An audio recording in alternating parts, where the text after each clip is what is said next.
What is going on, guys? Welcome back to the Stream Key podcast. It is Phone In Friday, as always, 11 here at TRUgaming, Friday, 11 a.m. Today, we have two special guests on the call, in addition to Velok. First of all, we have Sadomi with us back again. He's been on a number of shows now, but Sadomi, how you doing today, man? Gucci, Gucci, Louis, Louis, Fendi, Fendi, Prada. As always.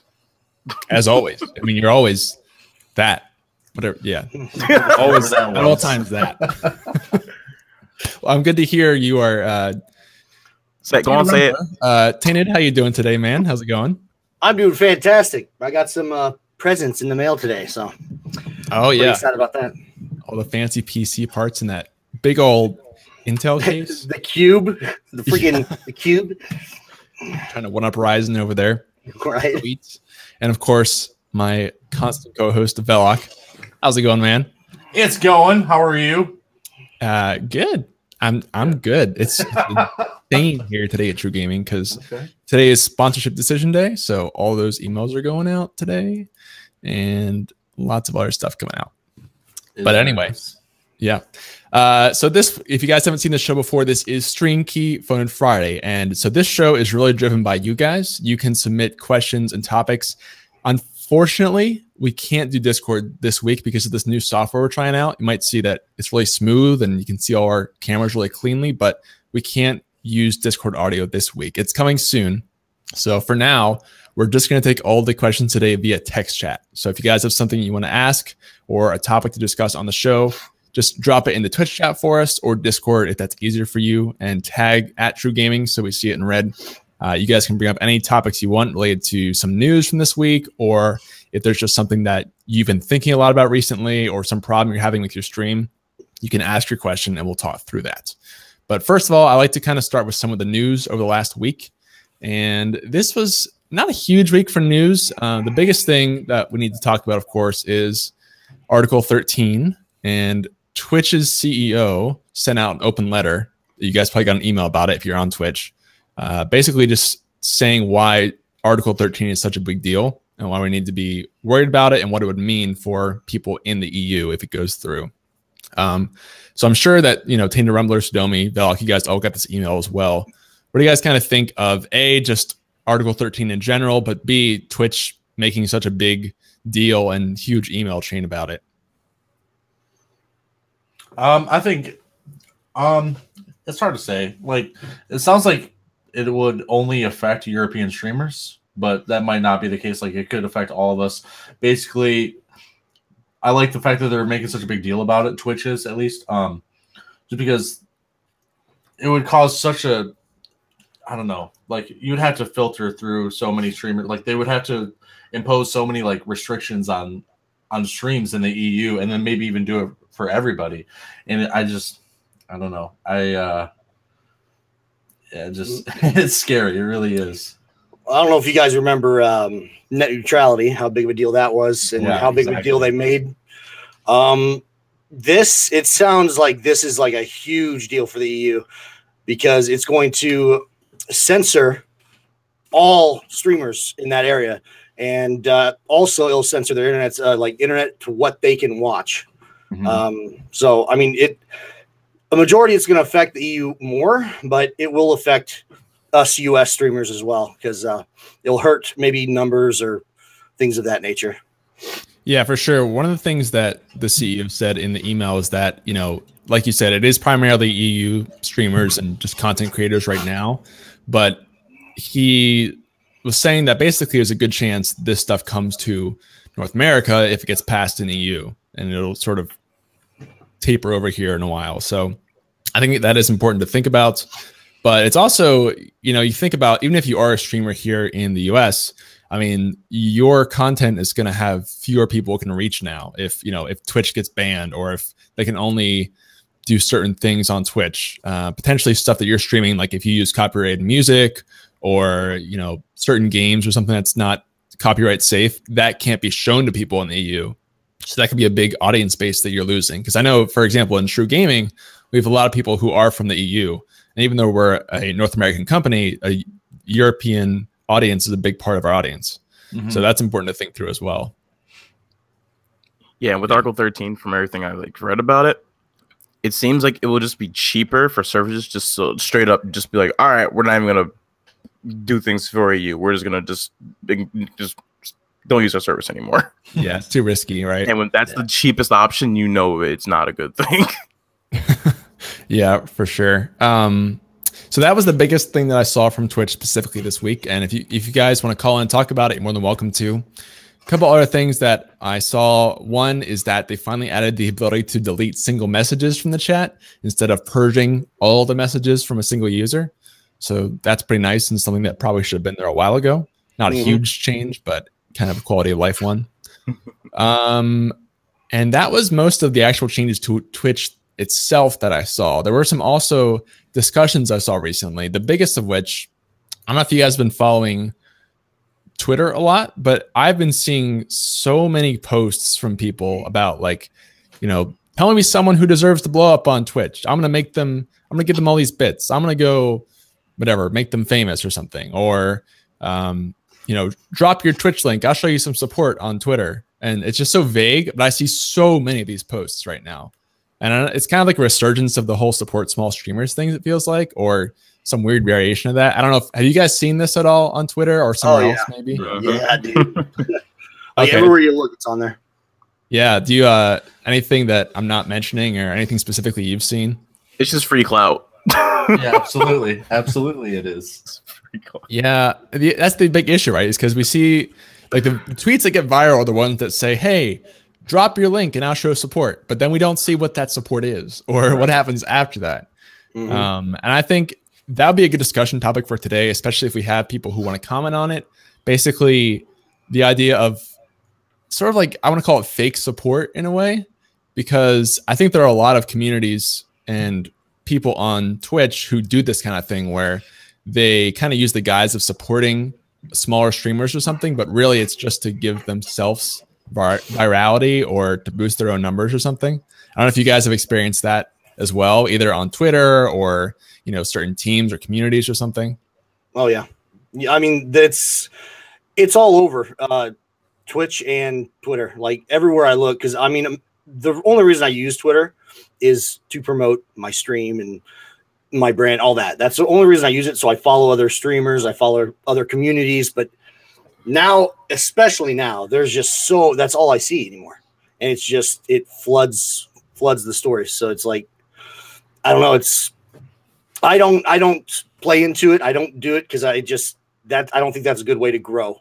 That's not a way to really grow a meaningful community to you.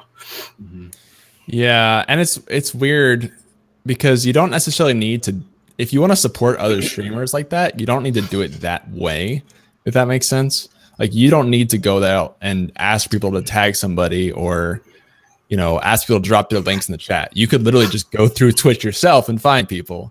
So that's why it seems to me like it's more of a publicity grab. And maybe there is support being shown. That's the other issue, is we don't really see what happens after this. We just see people flooding tweets with their links or so kind of similar. I see a lot of the whole, like, I just bought 10,000 bits. Who wants some free bits? Like that type of thing. I see so much on Twitter. And even though like it comes off as the person's trying to help others, it really seems more like to me they're just trying to boost their own. That's all I see it too. That's all I see it. Gotcha.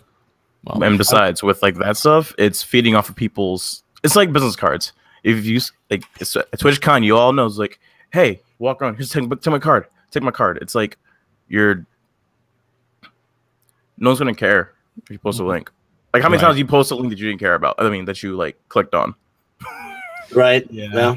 Never. I've never clicked on a link unless it has like, oh hey, I'm getting something for free. Then I'll click it. Maybe. But I'm not gonna click something random just because like it's there. Right. N2Sen has a good follow-up question. He says, what would you define as support?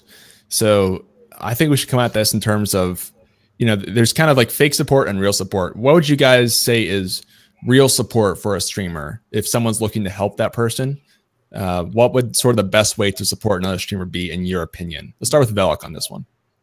Shout outs and raids for sure. Like those are the easiest ones to do. And then just trying to, like, honestly, that's pretty much the biggest thing is like raids and just talking about them in your stream. Just to, like, tell them like, hey, like this person actually is a good streamer, and like you guys should go check them out. And if you don't, you're banned. Like I make a joke out of it. That's the best way to support, honestly. And then just kind of be there for that streamer, like watch them as much as you can when you have the availability to do so. But yeah, I think that's the best way to do it, in my opinion. Yeah, and what's specifically about that, you don't need to go on Twitter and ask for people to tag somebody who deserves it to do that, right? No. Like one thing that I think of is if you guys have seen Shroud do this, he'll just go pick someone randomly in the directory and host them. And it's not, he's not taking suggestions from the chat. He's not whatever trying to make a big deal about it. He just casually picks somebody and drops a raid on them. And I think that's a cool way of, he's pushing the attention away from himself and just pushing it onto the other person, not making a big deal about, hey, I'm going to raid somebody. Who wants to be raided today? Like he's just very humbly, you can take this, have fun, man.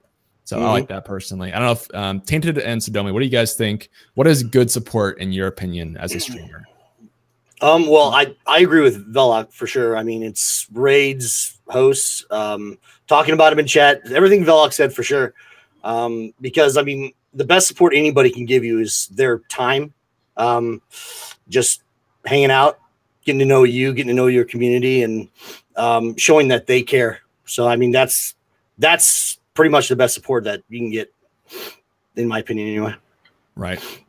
Cool. Yeah. So, Domi, anything else to add to that? For me, I think any useful like exchange of time is good. So, and that's different for everybody. Like for me, if you're better example, let's say someone who works a 60-hour job catches 1 hour stream a week. Maybe they can't watch stream all the time. Whatever they do that like can take their time and convert that to support for the streamer is good for them. Be it through simple retweet, telling other people at work about it, using whatever platform they have to also like spread the word of mouth. For people who may have even less time than that, but like a lot of money, maybe $1 or $2 here and there. For some people who are like no funds but have like a bunch of time and a lot of art skills, new piece of art, any useful exchange of time is good there, because time is a resource you can't get back. So it's kind of using whatever the person has to benefit someone else, whether it's creative skills or a following or some sort of skill or thing that you can use to support someone else. That makes sense. Even memes. You always need memes. All right, cool. Well, I'd like to see if we get more questions on that point. I think there have been a couple comments, but I didn't see any direct questions in the chat. So if you guys have a follow-up point to that, let me know and just tag TRUgaming. So I did see a follow-up from Truey though. Basically, she wants to know more about what Article 13 is. So which of you guys feels like you know the most about Article 13? Anybody? I mean, I can pull it up right now, actually. Okay. Yeah, I mean, we kind of briefly touched on it earlier, but in detail, I believe what it is that people say it's the banning of memes in Europe, but it's really like any copyrighted content you really can't use. No memes. I think the way it's kind of best broken down is that instead of how you are liable to a DMCA, you're liable to direct like legal consequences the moment it's uploaded. So even if you have how YouTube will take your video down or Twitch will mute your VOD, that muting VOD won't matter. It was used, so therefore, even for that millisecond, even if it's just like whatever, they automatically have to pay for it, or they get punished for it. So the platform, not the person either. So whoever's hosted. Yeah, and basically, the platform takes a lot more responsibility now for any copyrighted material that's on there, which is why Twitch and YouTube and these sites are probably likely to just ban certain streamers or content altogether, because they don't want to take that risk onto themselves. So it's easier just to get rid of it altogether and cover themselves. And per instance, it's not cheap either. It's like not like a $50 per instance. It's like in the tens of G's. Yeah, and you think about how many streamers are on Twitch and from the EU, and that adds up quick. So it's kind of understandable, because it's not like Twitch wants to, but they really have no other choice if this goes through. So that's the gist of it. Like I have it pulled up, and it's pretty much they get websites are liable for any content that's copywritten or used without permission. So that's pretty much what it is. Gotcha. In a nutshell. Cool. Trudy, let me know if you have any more follow-up questions to that. Hopefully that kind of helps you understand it a bit better and helps me, to be honest, too. All right, so we have one long question here from Pandy Roo. I'm going to read through this, so brace yourselves. It says, I'm currently thinking of ways to draw attention to my stream. To preface, I'm a very odd and peculiar person in general, hopefully in the best way possible. What do you think are the proper ways to go about drawing attention to yourself? I have been thinking of, oh gosh, wearing a leather bondage mask. I know streamers that will wear things like gas masks or wear onesies. Okay, interesting. They want to push their weirdness out into the world, but staying within TOS. Should I keep the weird outfit choice? Very interesting question. Wow. Okay, I start because I'm pretty weird. Well, okay, so the core of this question is, can you use like weird things to wear to kind of draw more attention to yourself? Do you guys think it's a viable way to do it? I mean, yeah. I mean, if you enjoy doing it, if it's like something you find fun or funny or it's just who you are and you think you could help, heck yeah. I mean, do you. That's the most important thing. I mean, how you stand out is being you as a person, not like, you know, just going out and doing what other people are doing or whatever. Do it because you enjoy it and maybe you think it's funny and you think other people will look at it and be like, you know what, this guy is pretty weird, but I am too. So let's stick around, you know, do you, that's all you do. Yeah. Val, what are you thinking? I have a buddy who did streaming for like maybe 2 or 3 months, and I'm not going to say his name or anything because currently he's banned from Twitch. And yeah, so like banned, like 100% banned, and they never gave him an actual reason. But he dressed as a lady, and you know, like he just did this. So his whole motto was, if you can't beat him, join him. And that's why I started to dress up as a girl, because he's like, girls get all this attention on Twitch. Oh my dress up as a girl. Yeah, exactly. So like, do what you want to do, but be careful because someone's gonna get offended by it potentially, or like. He technically wasn't doing anything breaking TOS. He never said anything wrong, but somebody reported him for whatever, and he got banned from it. So you can push the limit, but don't push it too close. Right. Yeah, you got to put that line very carefully. Yeah. Sadomi, any thoughts on this one? If you're doing something weird to get attention for your stream, just remember that's what people are going to come to your stream for. Mm-hmm. Very true. So if you start dancing for subs, once you stop doing it, you'll start noticing like, where's everybody? And then like you kind of have to make sure you don't go to a point where you are defined, unless you want to be, because gimmicks like that, you'll get old of it real quick yourself, unless like you get enough like return from it, from like enjoyment or from whatever you get return from, like a lot of viewership, a lot of attention, and you like that. Otherwise, the minute you stop doing that, people will be like, well, where's this? Where's that? Where's all this? Why aren't you doing this anymore? So make sure you don't like, you know what you're getting into before you commit to something. It's like a relationship, except way less relationship-y. I mean, it's the same way as like a character streamer, right? Once you're kind of locked into that character, you really can't drop it or you'll lose a lot of what your brand is built around.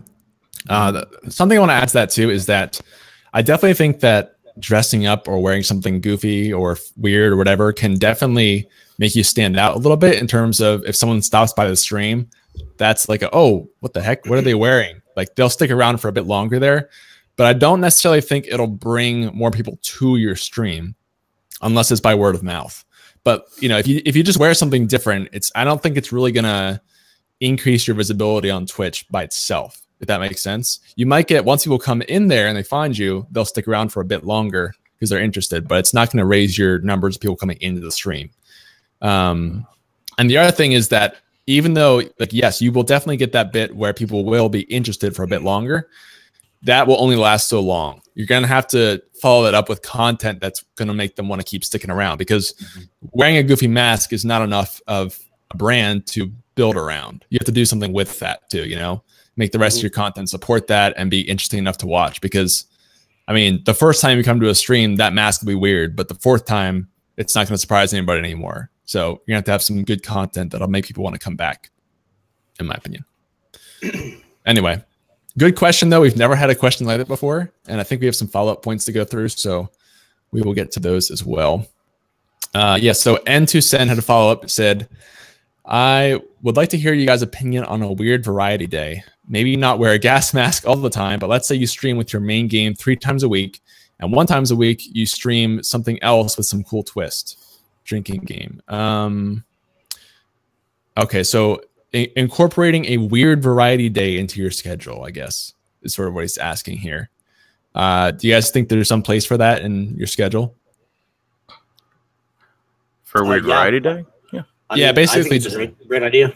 If it's something that makes you stand out, if you want to do it once a week or something, I think that's pretty cool, especially if like you find something like a little niche that you can do once a week that no one else does, like a different game. And with that game, you can play with, I don't know, make up a type of game with the audience or whatever. So, I mean, I think it's a cool concept. You just have to, stick with it too. I mean, if you just do it once, it's like it didn't work or whatever. I mean, it's not going to work the one time you do it. It's something that you keep on, like if you're going to plan something like that, plan it out and do it and keep doing it.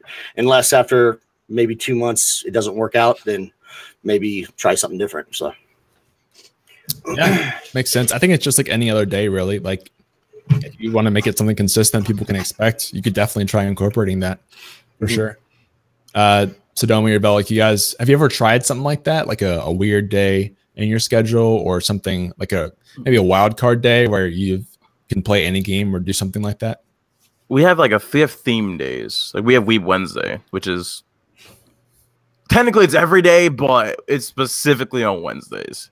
So before the whole like music thing where people didn't care as much, you just play anime openings and other Japanese inspired music or Asian, and it was very broad. And we come in, I'll play some Osu some days, or just I used to play JRPGs, which just kind of work not good for 1 a week like things. They will take forever. But I think having a set day for one thing is not a bad idea at all. It encourages people to come back for that day. Keep it in your head, especially if you alliterate. Mm-hmm. Yeah, for sure. Cool. Guys, so my camera's lagging a little bit right now. I'm going to drop out and drop back in. In the meantime, though, we should give you something to talk about while I do that. So we had some questions from last week we didn't quite get to. Actually, let's talk about this one first. So basically, and I apologize for the delay really quick, guys. We'll get it fixed in just a sec. But so Ninja recently has gotten flack for making too much money. Quote. So there was this article that came out last night, and apparently people are unsubbing to him because they think he doesn't deserve any more money in terms of doesn't need it. So I'm going to get your guys' initial reactions to this. I'm going to start with Belloc because he's dying over here. I'll be right. Well, honestly, I think that everybody should not be making as much money. Nobody deserves it. Like if you work hard and you grind it out for multiple years and then make it, like that should be it. You made it for a month and then you never make money ever again. No, that's stupid. That's really dumb. Like I don't know if they're just less entertained by him than they used to be. But I mean, if you don't think he deserves the money, I guess that means that you're probably not as entertained by him anymore. So maybe he needs to step his game up a little bit or something. I don't really know, but to give someone like any flack for making too much money, so absurd. That was my initial thought too. Was that it looks like it wasn't because the content got stale. It was literally people saying like, "Hey, I'm not going to sub to you because you don't need it, even though I love what you're making. Like, you don't need any more money. You're good." So that's kind of brain boggling to me. But I understand content. Though. Okay, Sadomi, explain your side. Well, because think about it. How many of you would sub to Ninja? I mean, I don't watch Ninja, but if I enjoy his content, I might. I watched Tim.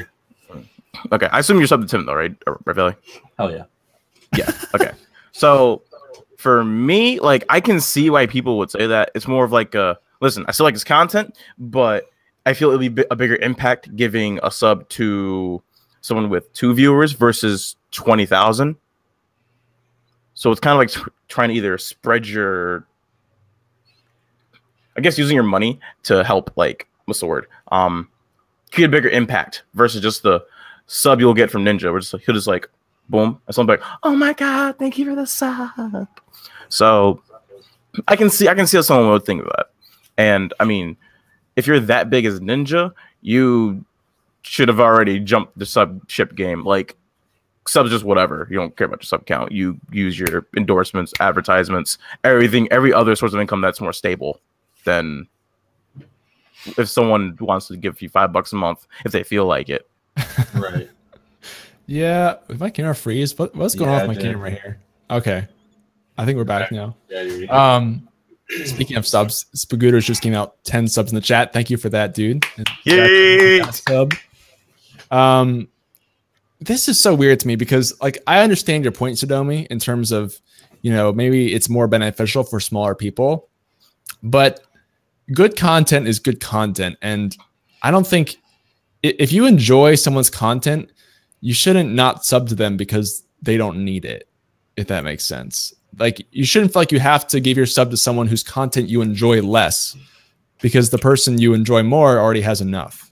Does that make sense? These probably the same kids that are buying in-game items in Fortnite, which is a free game. Yeah. You know what I mean? Like, Epic makes enough money. They don't need that money. Like, well, yeah, it's like, but that's because I was kind of thinking, product. Yeah, but it's like, okay, Elon Musk makes enough money. Let's not buy Teslas. Like, well, that's different. Well, because you're thinking from a like constant giving. You get the same stream if you sub to Ninja or not, unless you really want to participate in chat. Versus like a Tesla, if you don't pay for a Tesla, you ain't getting a Tesla. Simple as that. But yeah, if you I don't know. I don't know. TaintedRumbler, what do you think of all this? I think it's ridiculous. With me, the mindset I have on it is if I like somebody, if I like their content, I don't care how big they are. Yeah. If I like their content and I'm like, let's say I like their emotes or something, I don't see it like big streamers. It's not really, you're not giving them that $5 to really support them as much as just you enjoy their stuff and you want to be a part of their community. And you don't have to buy in to be that, but it makes you feel more like you're part of it if you spend that $5 on it. And if you enjoy it, by all means, I don't care. Like for me, like I said, I don't care how big you are. I don't care how small you are. If I enjoy you, if I enjoy your content, and I'll sub. It's that simple for me. I mean, not subbing or taking away your sub for someone being too big or making too much money. It's like that's ridiculous to me. I just find that to be very ridiculous. I understand, like, if you don't have much money at all and you maybe sub to one person or you use a Twitch Prime and you're like, I'm gonna give this to my friend instead of, or I want to give this to this person that's, new. I really like their stuff and I think they deserve it for this month or something. I understand that, but just taking away a sub because you think they make too much money. Yeah. It's like, you never enjoyed their content in the beginning, or I mean, you just did it because it was the hype train, or like why did you sub? Yeah, that's sort of the distinction. Is it doesn't sound like these people are taking their sub and using it somewhere else. It's almost as if they're just choosing not to sub because they don't think Ninja needs any more money, and that's it. And it's just really weird to me. I agree.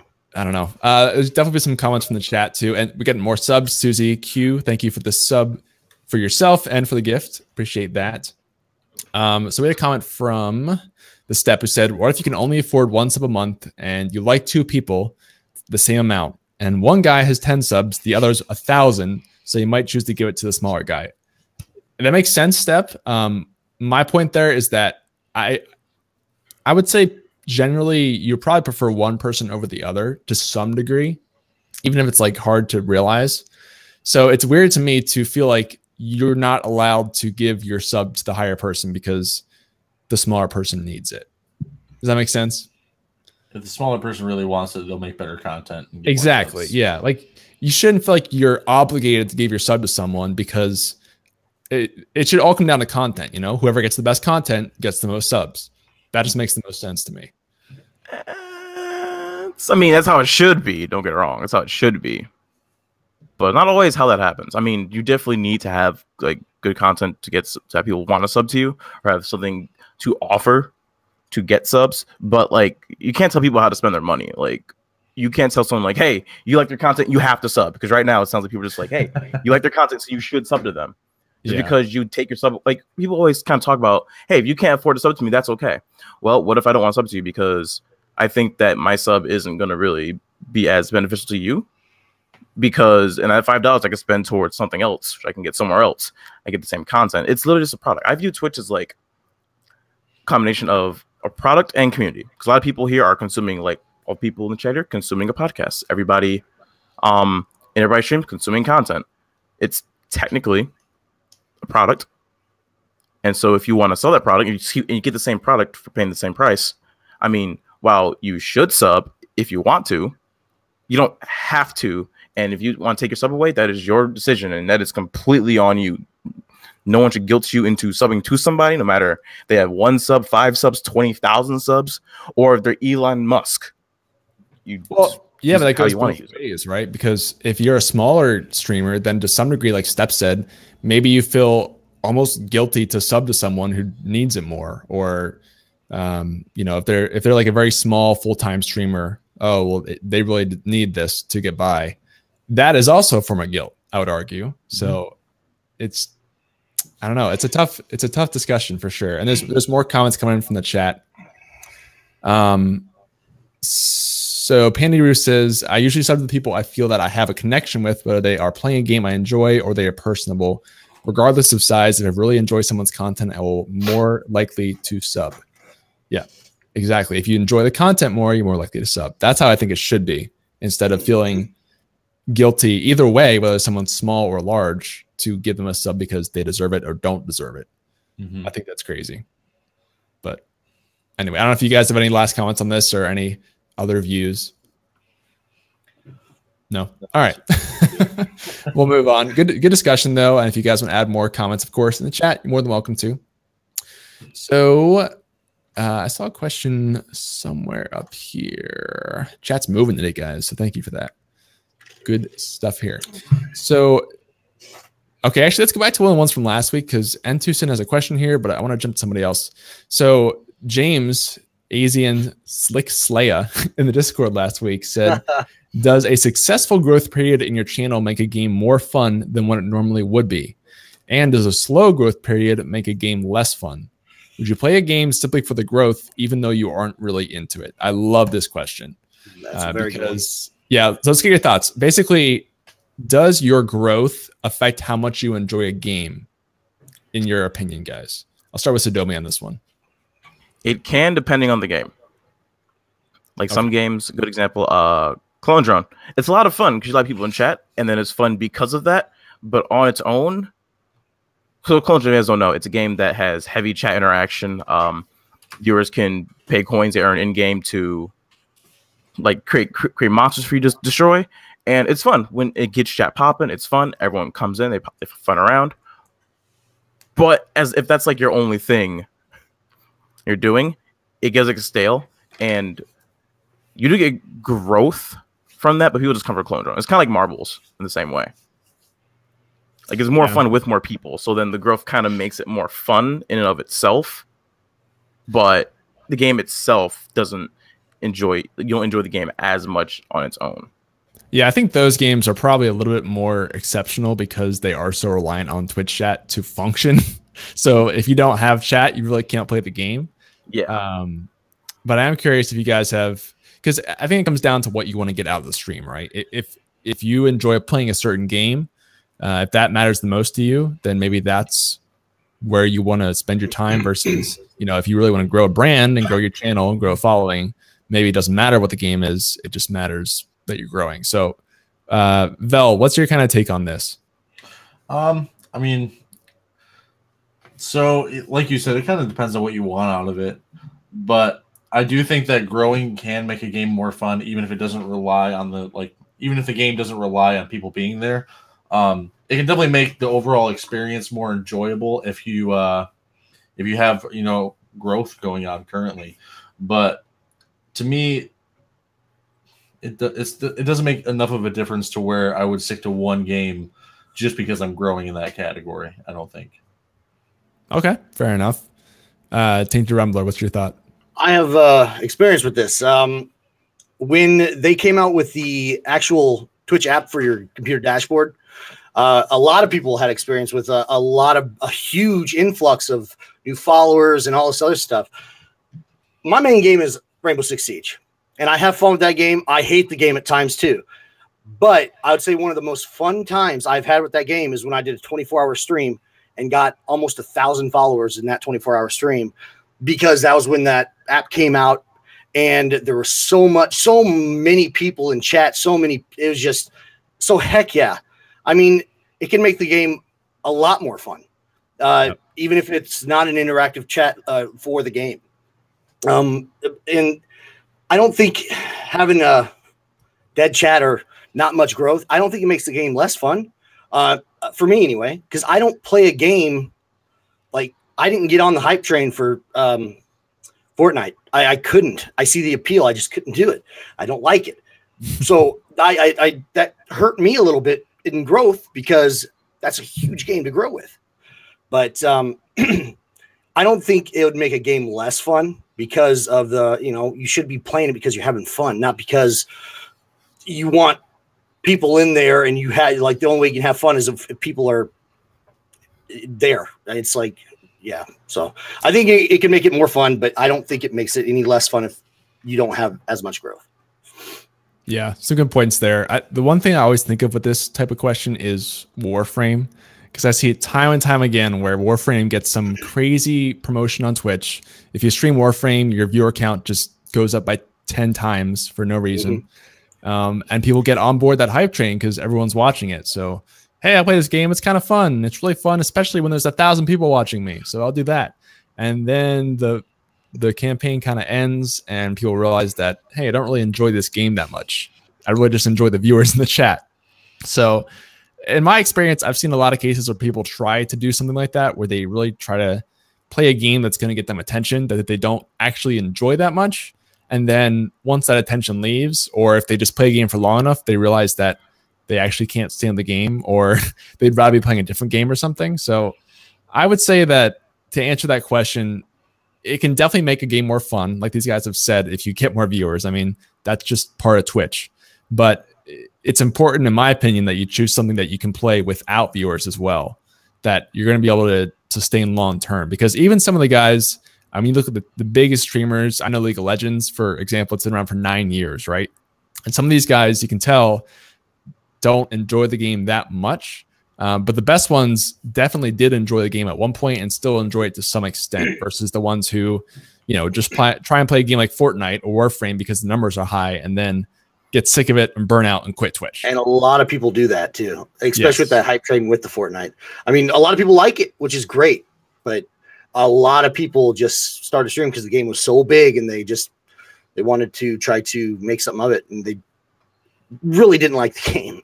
And I was that person, but I didn't keep playing it. I was like, nah, I'm not having fun. I'm not going to play.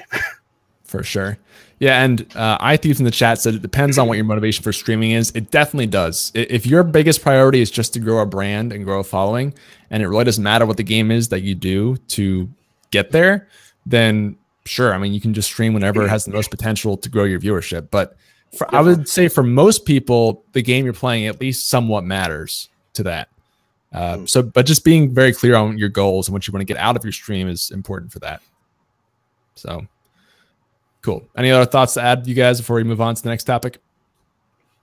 Nope. All right, good stuff.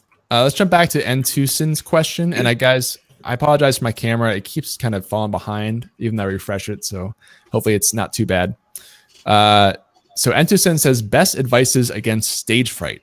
I know it is mainly experience, but my flow of speech is very stiff because I get anxious.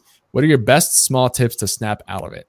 Good question. So let's kick this off Tainted first. What would you say to someone who's very nervous about streaming? And we've kind of all gone through this, I would argue, at some point. What would you say to kind of help yourself get used to streaming and talking to people? Just play games. Don't look at your numbers. Like there's a thing, if you have your dashboard up and looking at your chat like that, you can turn off your numbers. Don't care about numbers. Don't care about who's in there. Just, if people are talking in chat, just act like it's like your friend sitting by you playing games with you. I mean, it's it can be hard, especially like if you have a lot of people that come in. It can be kind of difficult because a lot of people are watching because you see the chat moving fast. But I mean, all in all, just keep the mindset of you're just having fun. You're doing what you enjoy to do, and people are coming in and they're your friends. Just look at them like your friends. That's really it. Don't worry about numbers. Don't look at the numbers. Just play your game and have fun. Yeah, that's a good point. The numbers in particular is a highly debated topic in terms of whether you should cover your streamer count, your viewer count, or not. What do you think about that, Tainted? I'm gonna tack that question on there at the end. It's either way. I mean, it doesn't matter to me. I keep my numbers up. I don't really care. Plus, I use DeepBot, which has numbers on it too. But I'm just for the standpoint of if someone's stage fright and they just see those numbers and they like, let's say it's a high number, and they're like, it kind of makes them tense up knowing like, oh, there's that many people. Oh, it's if that can help you, that's just a suggestion. Turn off your numbers. I mean, but in regards to if you should or not, if you're driving towards numbers, you're streaming for, you shouldn't. You should just do it, have fun, and let it flow, let it happen. But having numbers on or off doesn't matter to me. So it's all preference, I guess. Gotcha. I keep mine on personally. Yeah, it's personal preference. Yeah, this way, the way I view it is, I'm always a fan of information. Like I love information because if I have enough information, I can make informed decisions.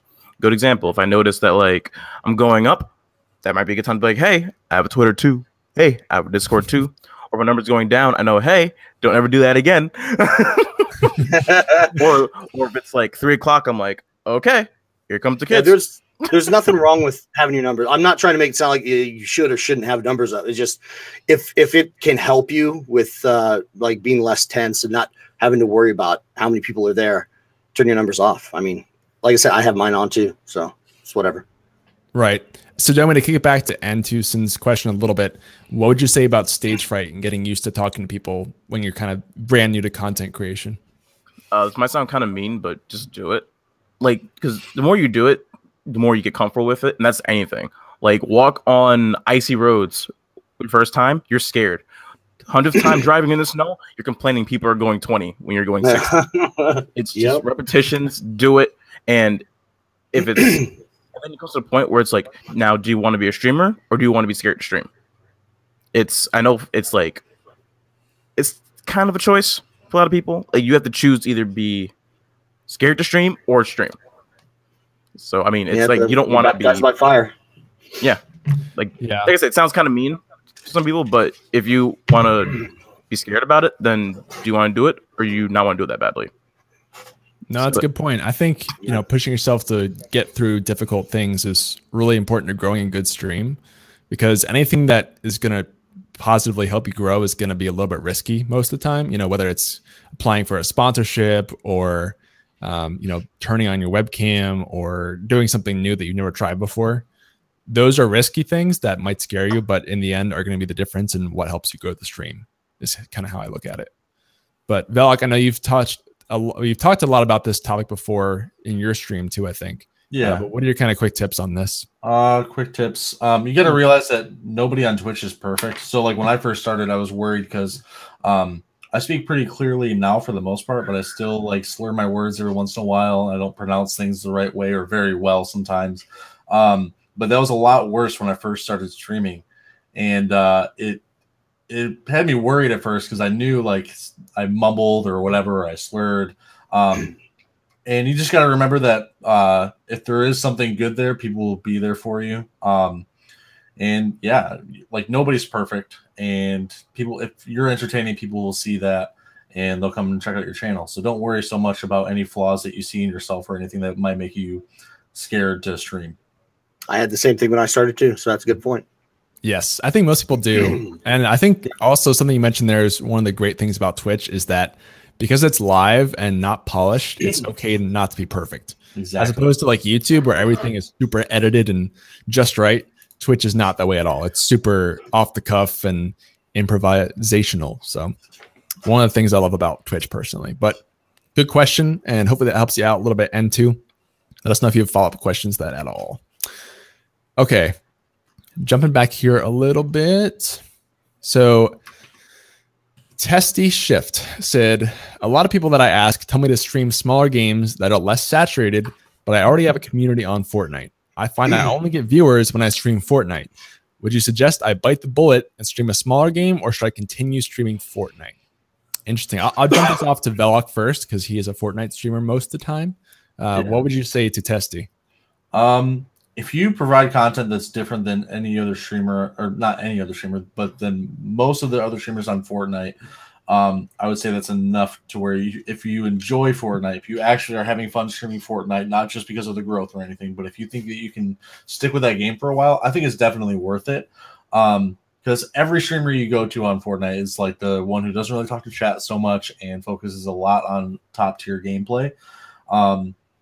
So if you can be different than that and still enjoy the game and still see growth, at least a little bit, I think you're doing the right thing.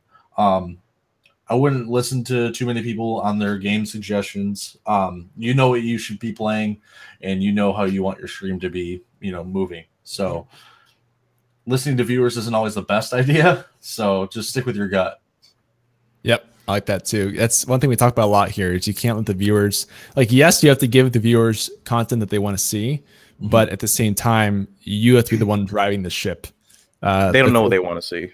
Yeah. The quote that I love is from Henry Ford about the Model T, is that if I'd asked people what they wanted, they would have said faster horses, and he bought a car instead. So some people don't realize that there might be something better out there than that you could offer them that they don't know they'd actually love. Right. Tainted, any thoughts to add to this one? Well, yeah, I mean, I started off streaming Rainbow, and to this day, when I stream or play Rainbow, that's when I get a majority of people watching, people coming in and all that. But I'd say for the past year, I've been just doing what I want to do, man. Playing what I want to play. I don't worry about what the numbers are in the game, like how many people are watching in the browser and all that. But I mean, as a small channel, I still play Rainbow a lot, but I enjoy it. I enjoy playing Rainbow. And if I don't enjoy it, because I go through spurts, if I'm not having fun and I'm like really mad at the game, I'll stop playing it for a while and I'll just go off play something else. Because you have to be having fun for you to chat can see through. If you're trying to fake fun or if you're trying to play a game because you get good numbers, yep, and you're not having enjoyment out of it, they'll see straight through. They'll see straight through it. So just do what you enjoy. And if you enjoy Fortnite, it's giving you your numbers. It's helping you grow. And main thing, you're enjoying it. Keep doing it. Just keep doing what you're doing. That goes back to what Velok was just talking about too. Is that you really can't fake stuff on Twitch. And it's the other side of it is you can try and play a game because people say they want it and you feel like you have to play it, or the viewers are there in that game. But after a while, it's going to come through because that's the nature of Twitch. So good points there. Sadomi, any last thoughts on this topic?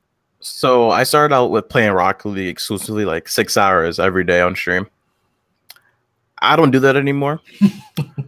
I took a lot of requests to do different things, and over time I started learning that if someone asked me to play a game, generally I don't really think I should follow that direct advice because they don't know how to they probably don't stream the game themselves, or you don't. Let me phrase that. The way I stream a game or I go do gameplay is different than what I think a lot of people will try to do.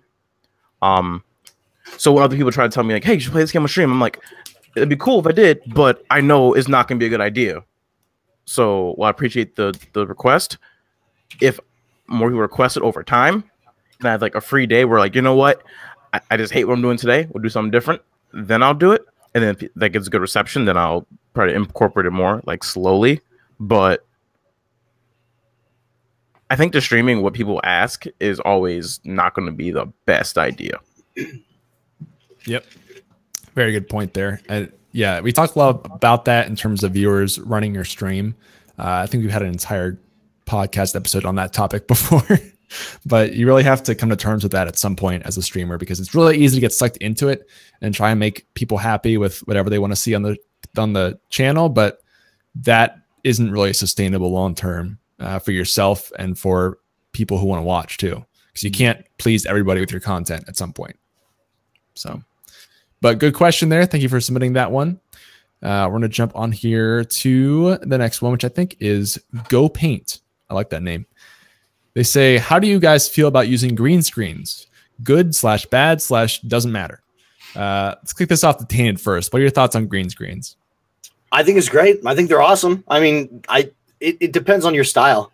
I don't use them. I've had people say, like, you should try green screen.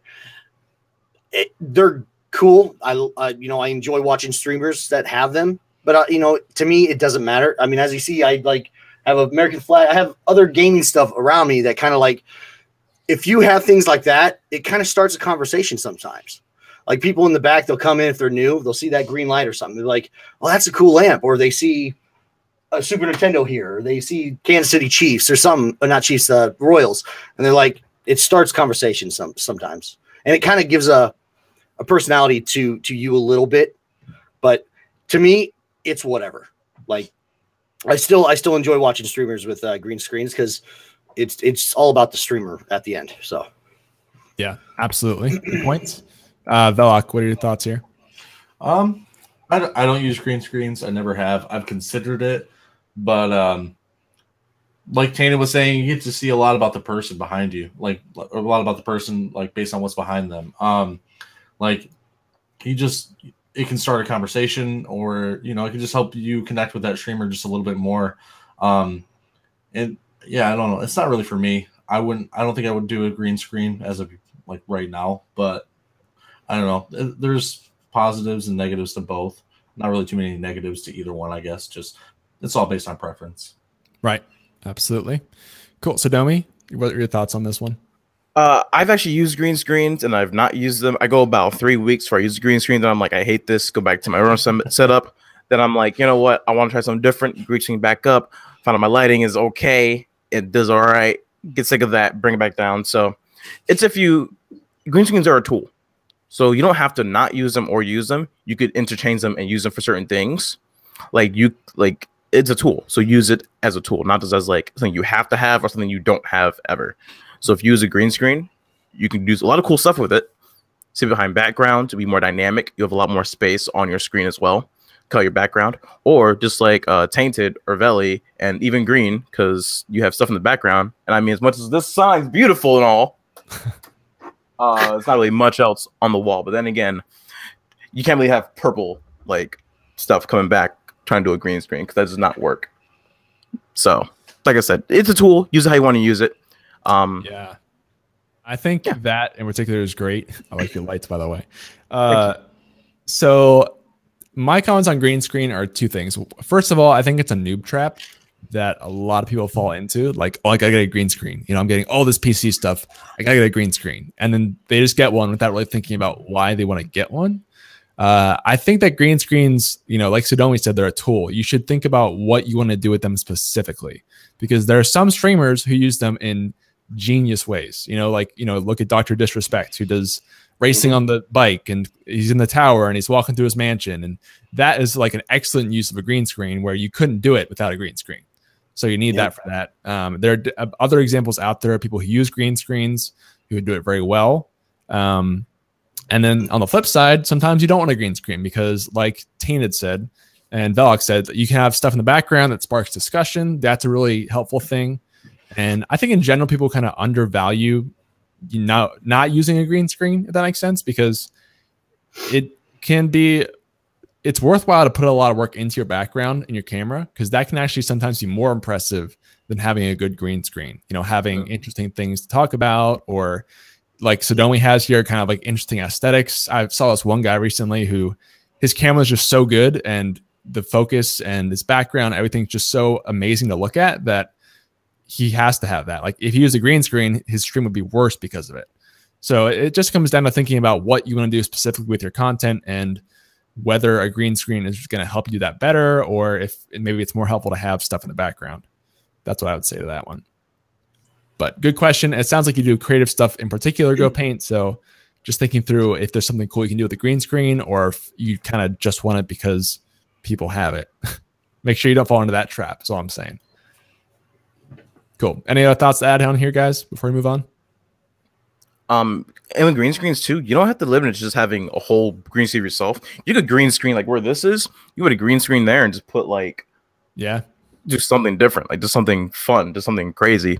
You could even just put like green screen up here, where just a picture of the same wall, but alerts come through the wall. It's like, kind of like a fake, like a fake sports ticker, just like do. I just had that idea just now, so it's so everyone wants to use it. Just let me see when you're done.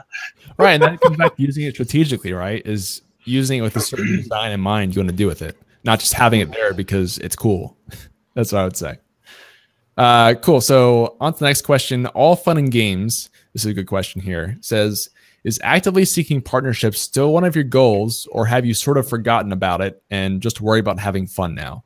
Also, have you ever thought or tried to go full time, and what did you notice if you did? So first question there, do you guys, all of you have been on the platform for a while now, and I think sort of the initial hype of it all is worn out and you're in the grind really now. So is partnership still a big goal for you and something you think about constantly, or is it sort of, if it happens, then great? What would you say? I'll start this with Sadomi first.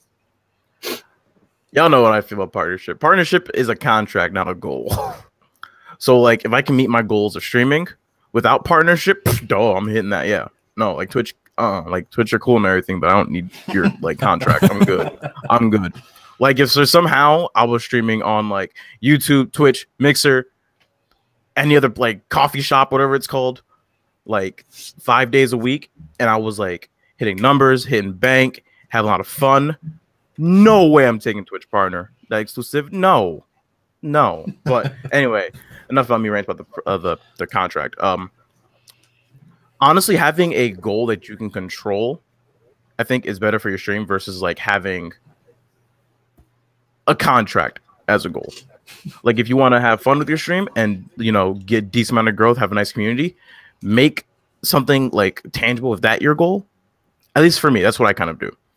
My goal isn't partnership. It hasn't been for a long time. I don't think I need partnership on Twitch. Simple as that. Sure. I'd rather have a good place to like be me, entertain people, and have a place where I can be like, listen, this is my creative outlet. I am the king. I can do what I need to do, and everyone's gonna have a good time. And if not, well, I tried. Right. So partnership isn't like a main goal or a good enough goal for you to kind of be motivated by. So you've kind of made these other goals that are more satisfying for you to work towards. Is that accurate? Yeah, because I view partnership as, to some people view it as kind of like either the cool kids club or the I'm acknowledged club, which is again searching for other people's like acknowledgement, which isn't a bad thing. Everyone does want that. I feel like a lot of people do want that. This is kind of how humans are biologically.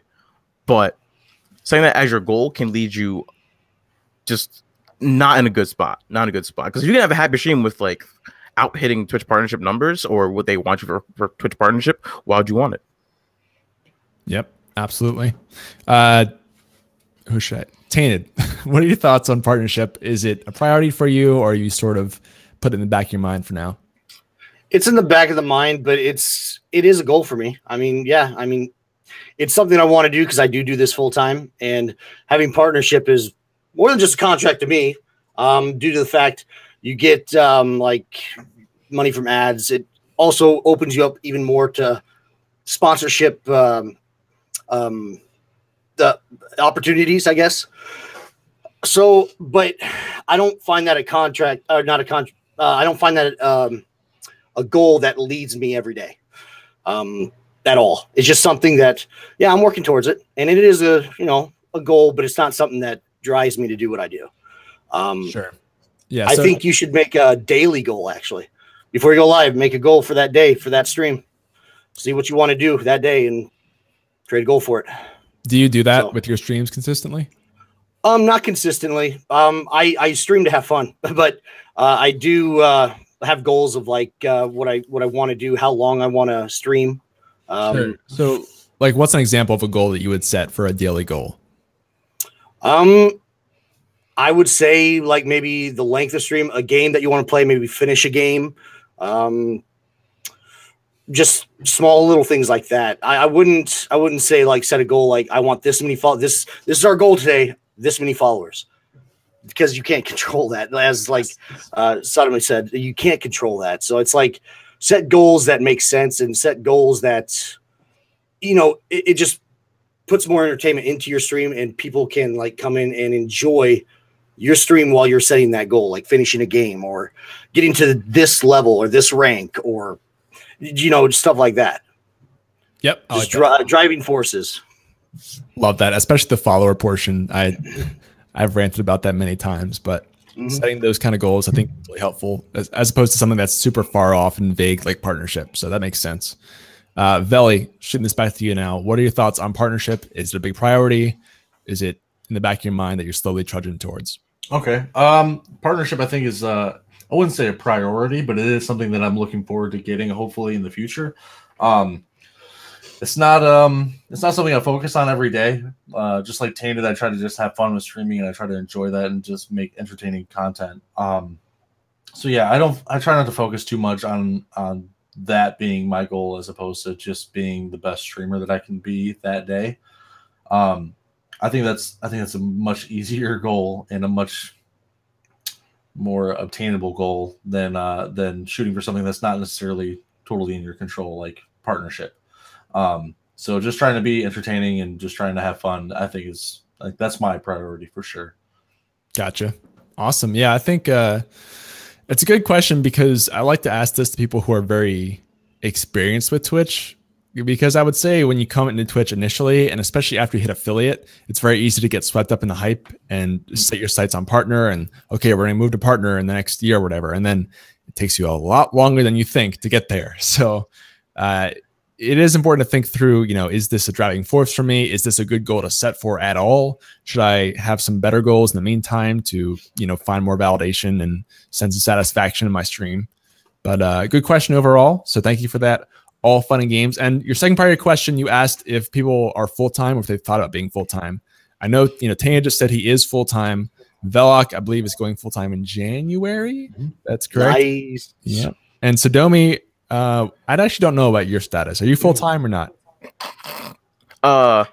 So pretty much, I did this thing where I was like jobless. So by definition, I was full-time, but no, I stream when I can. I say I put full-time hours into it, but I don't like. I think full-time is weird because it's not really. It's hard to because I don't know what it means for some people. Like it can mean something different for Veli versus for me versus even you, Green. Like it can mean so many different things. It can mean like this is the only source of income I have. It could also mean that I do this 80 hours a week and I don't spend time with anybody else in life. It can mean so different things. Consider it your core job. If you like your main job each day. I say I have 2 part-time jobs. I'll say that. That's okay. the best way to put it. Yeah. Gotcha. Hopefully that helps you out. All fun and games. Again, thanks for the question, my dude. All right. We are about halfway through the show now. So thank you guys for all these questions. They're coming in today. Love it. Planet Rez said, actually, I don't know if this is that's not a question. Sorry. So I just get the tags. Can't always tell their questions right away. But looks like, okay, Pandyroo EXE is another question. Says, what are your thoughts on eating on stream? I caught myself rushing to get on stream and I ended up having to eat my dinner quickly as I'm not sure what the general etiquette is for eating on stream. But not as an ASMR or Twitch eats stream. I've seen people have snacks or drinks, but never like eating their dinner on stream. What's your opinions on eating, but it's not the focus of your stream? So what do you guys think? Because none of you are ASMR food eating streamers here. So how do you handle eating meals, not just snacks, on stream? Kick this off to Sadomi first. All right. So maybe like, I don't know. I don't care. Like I've literally come much like, all right, guys, I'm make dinner. I came back 20 minutes later with a plate of what I have. I think we went to Popeyes or something. So I had like the mashed potatoes, the biscuits. I'm sitting there like, yo, who got a video? I'm just chilling. Like I think I was playing Magic, middle of Magic. I'm like, this is so slow. This guy's taking 20 turns. We got a cookie, and I'm just like, all right. I say if you are self-conscious about it, then I say don't do it because then it'll bring up more topics about it. But if you're just comfortable with yourself and you're comfortable with just eating on stream, like it's your stream and there's no rules to streaming. There's only like community guidelines, so you don't get banned. And I'm pretty sure as long as you don't stuff food in crevices, you shouldn't stick food. You're fine. Yeah, don't do that. Yeah. All right, Tainted, what are your thoughts on eating on stream? Yeah, I'm the same. I don't care, but I've seen streams, and I've seen people eat on stream that like they're eating on stream. You can hear, like, I don't mind, but if you can hear every smack, every crunch, it's just like, I've ate on stream, but every time I take a bite or something, I'll like go off camera or something and yes, take a bite, and then I'll just like, if I'm talking or something, I'll do this if I'm talking while I'm eating. But I mean, I have to make sure I have my noise gate, so that way you don't hear me smacking and stuff. But otherwise, I think it's fine. Otherwise, it's fine as long as unless you're a loud eater. If you're a loud eater, don't eat on stream. Especially if you have a very tuned mic with like high treble and stuff. It gets real annoying real quick. Vel, what are your thoughts on this one? I've definitely eaten on stream before, and sometimes I try to make it a meme where like I did a 24-hour stream and some of my viewers bought me pizza and had it delivered, and so I got real close to the camera and I like took a bite out of the pizza and slowly pulled it so the cheese would stretch out. Just definitely don't be obnoxious unless you're going to be a meme about it. You know what I mean? Like, don't do what Tina was just talking about. That's just like, that blows my mind that people do that. But that's why I laugh about they're seeing it. Yeah, exactly. But I mean, you have to eat. Like if you like need food, just eat on stream. You'll be all right. Mm-hmm. Yeah. Mm-hmm. Your viewers should understand that you need food to live. I need sustenance to do this. Thank you. Yeah, I would say that, like you guys said, it is sort of a preference thing. I mean, if you feel self-conscious about it, like Sadomi said, you don't have to. But there are workarounds. Like one thing that I'll do is turn my mic down when I'm actually eating, or like use a lot of times I'll do it during like a starting soon stream or something, or some other ad break screen you can use. So it's however you want to do it. But some people just embrace it and smack all they want on stream and make it a meme, like Val said. It's just a matter of your taste. I get all the smacking. I mean, I've done that. I've made it a meme. As you see, I heard him crunch on pork rinds. Yeah, I did that because it's funny. Same thing with like mini carrots. I did that and like looking at the camera while I'm doing it. It's just, I've done it here or there, but you know. I've had so much food on stream. It's not even funny. Oh my god. It is a good topic though, because I think people are a little bit. It's a very polarizing topic, I'd say. Some people can't stand it. Some people don't care. So, good discussions there. Cage has the next question. He says, I feel bad being sick and not streaming. Should I try to stream or wait until I'm better? But I've been sick for 2 weeks, so I'm worried about being sick for a long time. But I think maybe 3 months without streaming. What should I do? Go to the doctor. Yeah. If it's a week, go check the cheek. Is that the phrase? That's what they say these days. Well, I gotta find something to rhyme, but I'm kind of out of time, so I don't know. All right, this is a good question. I think the whole 3 month thing is kind of extreme, but let's just start at first with when you're sick. Should you force yourself to try and stream? Should you take a day off? Veli, what are your thoughts on this overall?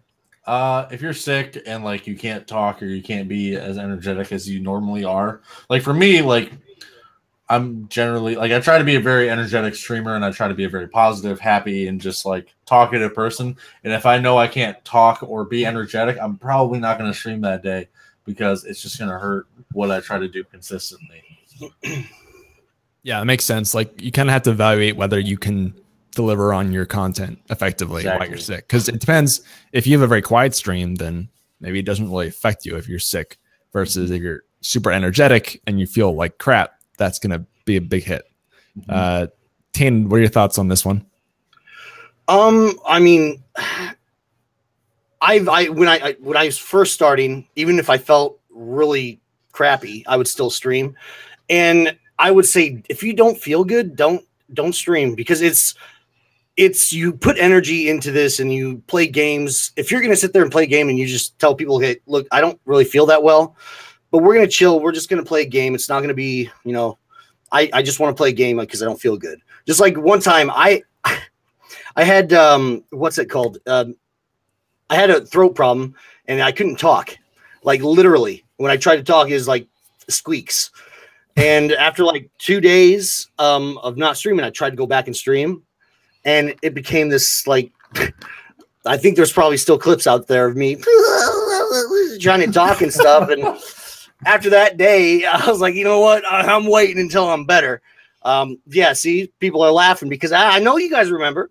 But I mean, if you don't feel good, don't try to put your energy into something. Just get yourself better, because that's one thing with streaming. You have to make sure that you're taking care of yourself, and not just trying to push so hard on streaming, because your health is important. Get up, walk around in streams and all this other stuff. Stay hydrated. It's important. So I would say if you don't feel good, don't stream until you feel better. Yeah. And your community will understand. And I think it's not just sickness, but like if you're going through anything, whether it's, you're sick or you're having some really tough life issues or something just on your mind and you feel like you're going to have a bad stream, it's okay to take a stream off. Because I know a lot of people feel like pressure to constantly be streaming, and there's, those sayings, always be live, and the more you're live, the more you can grow, etc. Sometimes it's more effective for you to take a day off and to kind of prep yourself and recover a little bit to have better streams down the road instead of having really bad streams consistently. So don't be afraid to do that if you need to. Sadomi, you have any follow-up points here? I streamed when I was really sick once, but I was still in a good mood. I was on like a really good high for streaming. So I just like, y'all, no mic stream. So I did just no mic. I had my camera on though. I was playing Osu. And whenever I got really bad miss, I would just actually emote. One time my game lagged. I literally kicked my shoe into a light and then caught it and threw it back. It was, but I don't recommend streaming while you're sick. It's like, it's like how you die. Don't do it. It's how you die. Right. Yeah, I've never heard of streaming with only a camera but no mic before. That's a new combination there. It only works if you're a very emotive person like I can be sometimes. Yeah. That's original content, man. You're making it. That's all Take that that matters. lyric. Joke's on you, Catman. All right, good topic though. So thank you for that, Cage, and I hope you're not sick for 3 months. Please feel better soon. That would go to the hospital, emergency room. You're sick for 3 months. Take advice. Take his advice. Go to the doctor if it's taking that long. Like, I'm not a doctor, so go to the doctor is what I'm saying right now, because I don't know what that is, and I don't like that at all. Stop that. Stop being sick for 3 months, okay? Don't do that anymore. All right. Well, we've worked through all the questions in the Twitch chat, guys. So if you guys want to ask a question, now is a great time to do so. We have a couple more things to cover in the Discord from last week. And the first of which is a question from Twinkie Talks, which is a very interesting question. So I want to get you guys' thoughts on this. It says, I want to pick your brains on using LinkedIn and creating an online broadcaster presence on the platform. It seems to be a very professional environment on there, whereas I see Twitch as the complete opposite of that. Maybe if you guys know any streamers that do use it and could get their opinions on it. So what do you guys think of using LinkedIn as a streamer? And do you think that is too far from the culture of Twitch to be really useful? I'll start this with Tainted. I don't really have much on this. I mean, I don't use it. I don't really know anybody that uses it. But, I mean, if you like it and it helps you with your content, I mean, do it. That's one thing about Twitch. You'll find an audience for almost anything. And if it's not on the platform and you bring it onto the platform or whatever, it's, you might be able to find an audience for it. So, I mean, I don't really have much to say about it. I mean, because I don't use it. So, right. No, it makes sense. Sadomi, thoughts on this? I know other content creators who do use LinkedIn, but like I said, I don't really have much either because I don't use LinkedIn. Which, hey, you started something new, so use that anyway. But I do know it's not bad if you're looking to do like, network with people to do do different kinds of content. So I think if you have like enough pull, you could probably contact some companies through there too, or some like positions through there, and to kind of see like what you can do with it. Again, I don't know. I don't use LinkedIn, so if you try it, yeah, try it. Yeah, good stuff. Yeah, I got nothing else. I'm sorry. No, it's I haven't really thought through LinkedIn myself too much, so it's interesting to kind of talk about. Velok, do you have any thoughts on LinkedIn at all? I know very few people that use LinkedIn, and they're all very corporate-esque type people. Like in my current job that I have right now, it's all very like profession and jobs, and like we're corporate America, and I'm gonna work this 9 to 5 for the rest of my life. Like I've never met someone that's a streamer that's used LinkedIn. I mean, it could be beneficial, but from the very few people that I know that even use it, they don't seem like the kind of people that would be interested in a Twitch stream. But they could be, like you never know. But it just, I don't know. It does seem far from the culture of Twitch for me. Yeah, I think even the people that I know who would be most likely to use it that way don't. I think of like Professor Broman. To my knowledge, he doesn't have a LinkedIn profile in conjunction with his stream. Maybe he does. I feel like, you guys brought some good points where if no one's using that way, maybe that's no way to use it. And it probably depends mostly on your channel's culture and the kind of personality you want to bring to your channel, because there's probably room for some professional content on Twitch. And I would agree with Twinkie that Twitch is pretty opposite of that by design, but there's some overlap, I think, where you can make it work if you do like professional podcast or something, or whatever. If there's something professional like game design, maybe, I don't know, maybe you could do that on Twitch, teaching game design or something, and that would work well with the LinkedIn profile. So it's just a matter of finding something that don't feel like you have to have a LinkedIn just because it's out there. Make it, again, something that's going to reinforce what you're doing on Twitch and makes sense. That's what I would say to that. But good topic. We've never touched on LinkedIn before, so thanks for bringing that up, man. Any last comments here, guys, before we move on? Make sure that guy goes to the doctor from before. In case you didn't go to the doctor, please, Cage. Got it. All right.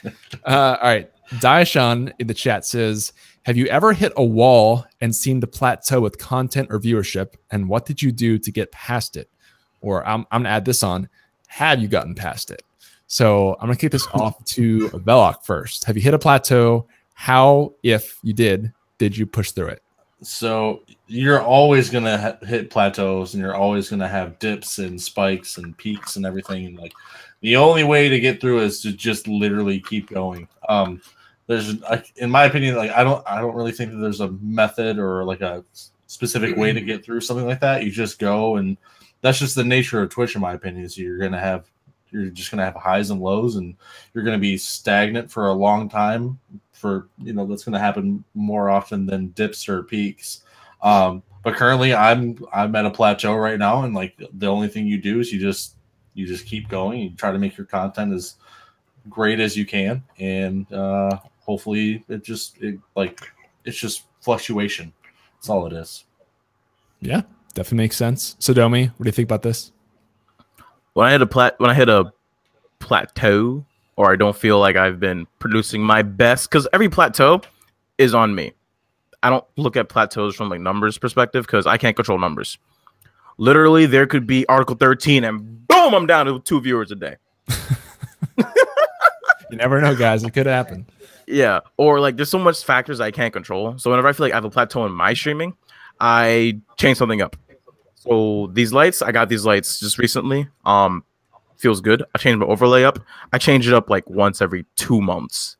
Like I always change something, and that kind of gives me a new, fresh look at it. And like I said, I don't look at a plateau from like numbers or standpoint, because I can't control that. I can control how many people how visible my stream is. I control how good it is, but I can't control how many people come to my stream. So I try my best to, when I do hit that plateau of like, I feel like I'm not doing anything, like different my streams are kind of just like like forgettable. I'm just like, all right, change something. You know how it's like when girls get a breakup, they change their hair. If like a dude's like buys a motorcycle, midlife crisis, same thing. Except for me, it's with tech. I got an AT2020 over in the closet, so you know that's for the next. Right. That too. Gotcha. Yeah, changing up things can definitely help push through that a little bit, and even just keep yourself motivated, I would say. But Tainted, what are your thoughts on plateaus? Well, I agree with both Veli and Sadomi. But like changing something up can really not only help the plateau, like whatever you're going through, but it can also help you. Because sometimes you keep on doing the same thing over and over and over. It gets stale, it gets stagnant. Even though you enjoy it, it's just sometimes you need to change it up. And you also can't get yourself too discouraged, just grind through it as well. But at the same time, if you feel like if you change something up, it'll help you out, like improving on your gaming PC or anything. It's you just grind it out, man. There's really nothing more you can do other than just grind it out, change stuff, and keep going. That's pretty much it. Absolutely. I want to add on that I think it's important that you realize some types of content really all type of content has some sort of ceiling. So sometimes it's not a result of you getting boring as much as like you've reached all the audience you can. I've seen this particularly in like the creative directory or some very smaller games. Sometimes like you've just reached everyone that's in that directory and you can't get anywhere, because you see that a lot with, these smaller games. Oh, no one's streaming them, so I'll stream those. And you see growth because there's not many people doing it. But then you hit a certain point and it's like, well, that's everybody. They're all here. They're all watching, So at that point, you have to either like go to other platforms or think of changing your content a little bit. So make sure that's not you. I would say for the vast majority of people, this is not the case. But there are some edge cases if you're a creative streamer or you stream very small or old games where people just aren't watching that game. So it's going to be hard to grow from there. But in terms of just like you're streaming a popular game, but you can't get anywhere, in that case, I would say like these guys said, change up your content or do something different to keep you motivated. And like Velox said and Tainted said, like plateaus happen for everyone. Doesn't matter how good your content is. It's going to happen at some point. So you're going to have to push through that a little bit and just keep yourself grinding through that. Because usually if you're in a plateau, that means that the growth is coming soon if you can stick to what you're doing, I would say. Not all the time, but a lot of times, if you have the consistency to push through that plateau and keep up the consistency, eventually it'll pay off. That's what I would say. But I have noticed something too. Like it sometimes different times of year matters. Like it's something you can't control. Like when school starts back up, because whether you guys know it or not, you probably have a lot of young viewers. When school starts back up, you'll notice plateaus. Finals or anything going on there, you'll notice plateaus. It's going to happen no matter who you are. You can be a big streamer. You're still going to experience drops in numbers, even though your content is not changing and it's great content. They just happen. And sometimes it can be something as simple as just that it's that time of year. So yeah, you have to keep that in mind as well. Yeah, absolutely. Especially, when school's getting out or school's getting back in session. I mean, that's a big audience on Twitch is kids. Holidays, people are away, or maybe people are watching more on weekends. Those definitely factor into that as well. So good point there. All right. I want to quickly mention that the last question about LinkedIn, a lot of people in the chat were mentioning that it's a good way to build a kind of long-term influencer brand. And I think that is a good point. If you are thinking beyond Twitch and thinking kind of long-term, if you want to take Twitch seriously and then move into something else, maybe Twitch streaming won't last forever for you. So that could be a good way to kind of start building your brand for later down the road. You can have that stuff on LinkedIn as sort of like a track record of what you've done building a brand. So I think that's a good point. All right. Next question is from Go Paint again. They say everybody seems to have a Discord. In creative, a lot of content gets repeated across those many Discord servers. Do you guys feel like Discord is necessary at some point as the stream grows? And is it a lot of overhead to maintain? Interesting. So I know Tainted and Velok have Discords. I think you do too, Sadomi. So do you guys think Discord is pretty essential to growing a community and a channel on Twitch at this point? I'll start with Sadomi on this one. So with the Discord, I like having a Discord. What I think would be better, and this is something I really would rather do than having just my Discord, have like a group of my friends who all have all the same interests, same stream, like stuff together. We just have one collective Discord, because I know everyone hates having 27 servers. I had to install a mod to put my servers in a folder because I had to join so many Discords to keep up with everybody. And after a while, it comes to the point of like, you don't have so much time to respond to something in Discord. So a lot of Discord servers I've noticed, or at least mine and a few other people's I've noticed, it's you go in there and there's maybe like 5 to like 20 people who are like active, and then like a bunch of like people who will never post or look in there. So while I think Discords are essential, they're great just because they're easier than using Skype or whatever thing, everything else together. So like for the Discord is better because it's something I use naturally, and so it's easier to use it naturally than just kind of force it together. Yeah, cool. Velok, thoughts on this? I think Discord is definitely a good place, or a good thing to have as a streamer. I noticed that somebody said that if you're a small streamer, it can leave a bad taste just because it's not active. But that's why you just focus on growing your community. If you do have a community like on your stream and you try to bring them over to your Discord, they'll be active in there as much as they can be. You can't really expect too much, you know.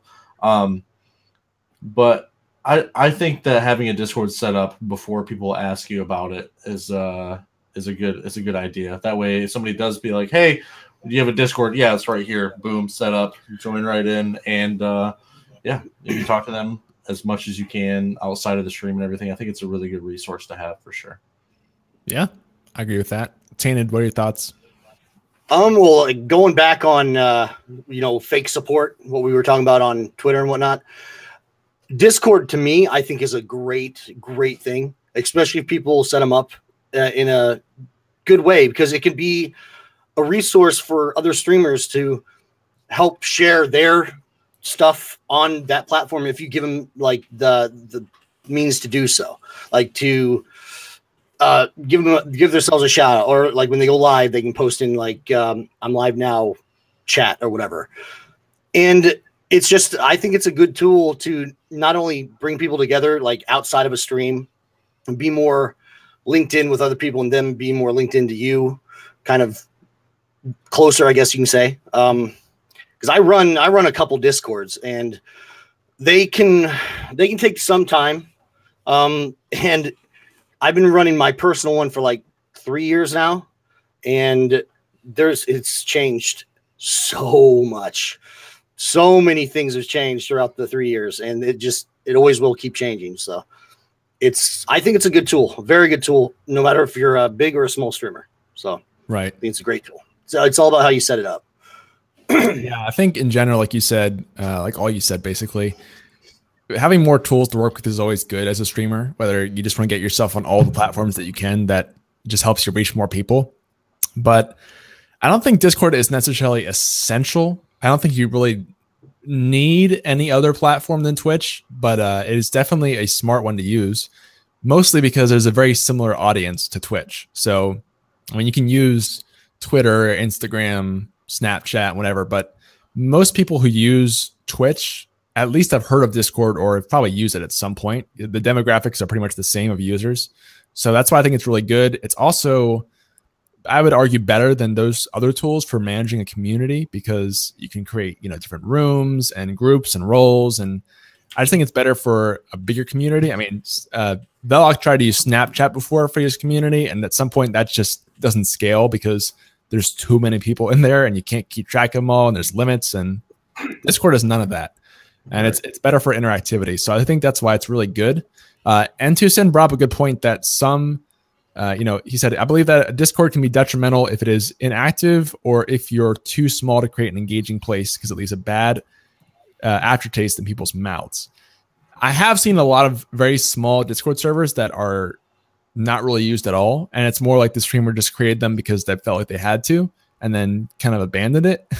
So I don't know, but I don't know if that's necessarily terrible, because it's still an option for people to join with you, and you are at least putting yourself in more platforms. So I don't know that necessarily leaves a bad aftertaste, but people might just not use it. So the general tip here, I would say, like we said with so many other questions here, is think about what you want to do with your stream and what makes the most sense for you as a tool. So if you think, you're going to be active on Discord, or you love Discord, your viewers love Discord, then use Discord, because that's where your audience is going to be. But, if you're like Veloc and you love Snapchat and use that a lot, then use that, because it's going to be more intuitive to you and easier to build a community around. And you can do both, of course. But in general, you should think of how the Discord or other social media you're using can help you do what you're already doing on Twitch, I would say. So hopefully that helps you out. Any other thoughts to add, guys, to this topic? Nope. All right. One thing about the small Discord thing, that's kind of a weird self-fulfilling prophecy. If you have a small Discord and someone gets turned off from it because it is smaller, then it's going to just stay small. Mm-hmm. So it's sorry. That's a good point too. Is you can actually sometimes a small Discord is not a bad thing.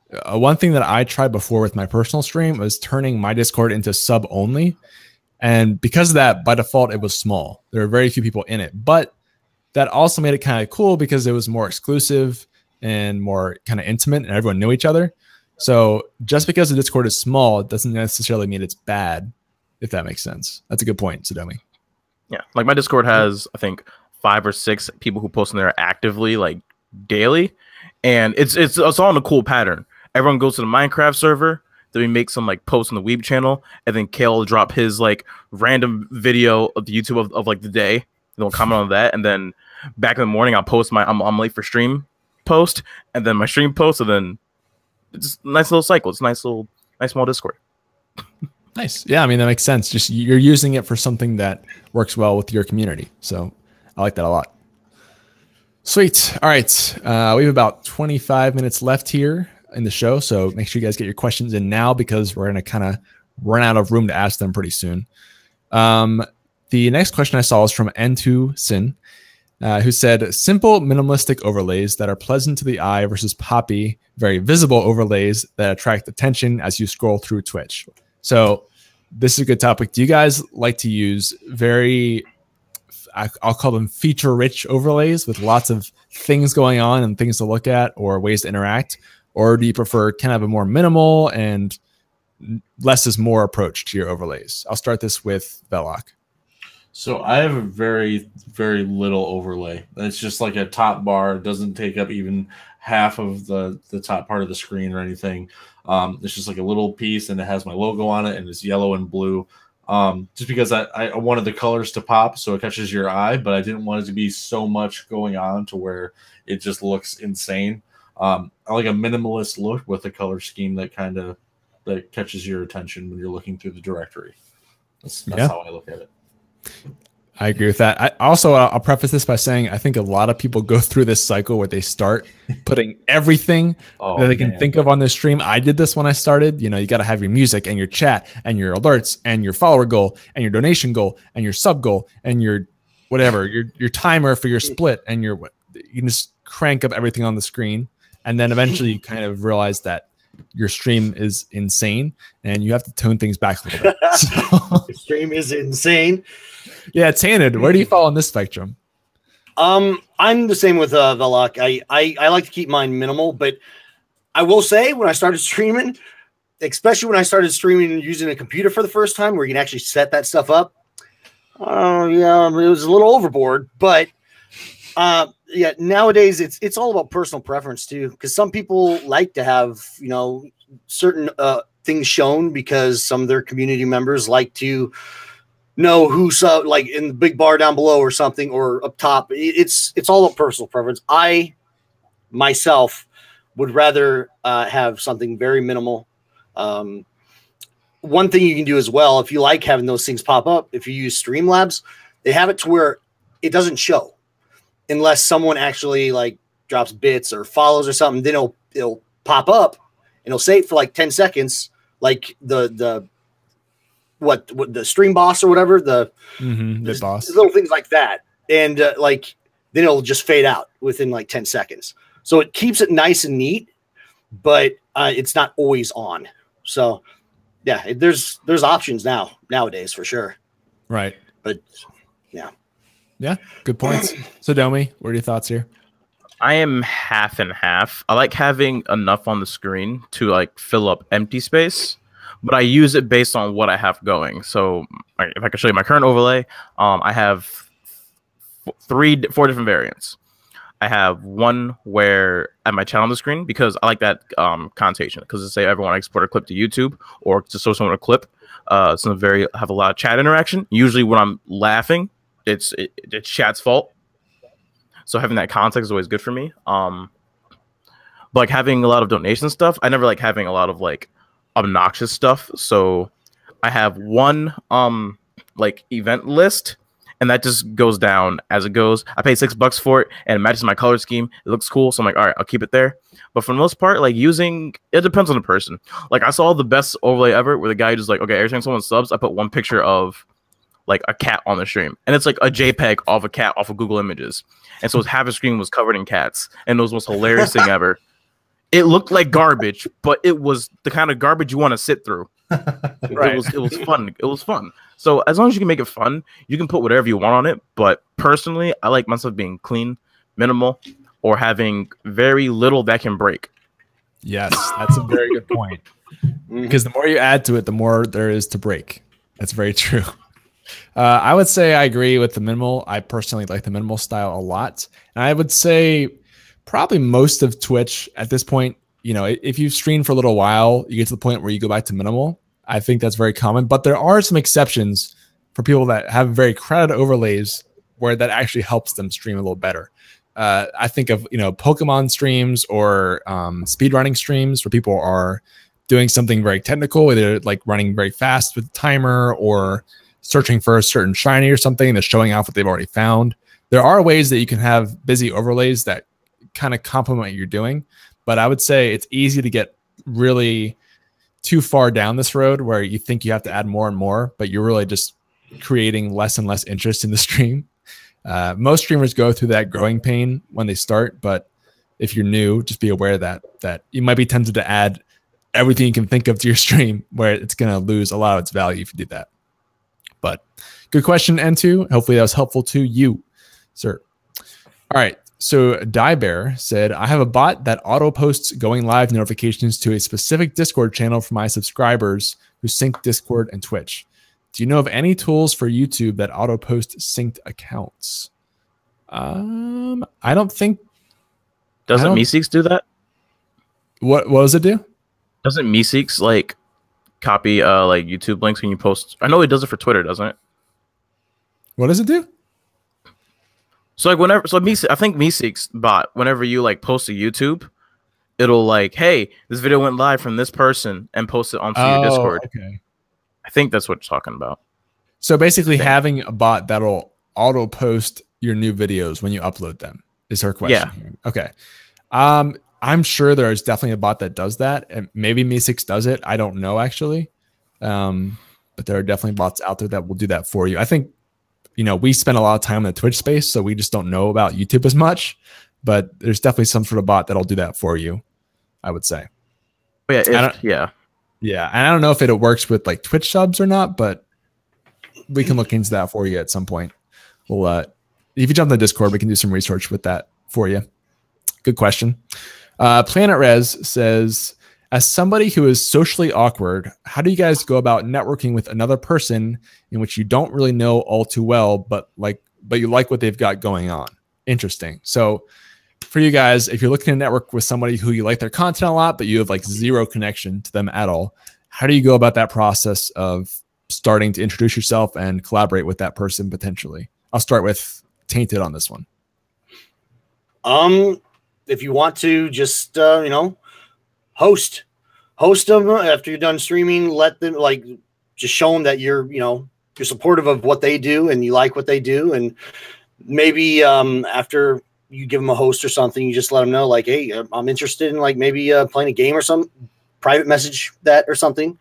I mean, because one thing that you don't want to do is like if you host somebody, of course they know you're a streamer and all that, but you don't want to sit there and talk about your stream the whole entire time in their stream. So you host them, give them support, but then also like talk to them, just leave them a message in Whisper or something. Just let them know like, hey, I stream, you stream, I like what you do.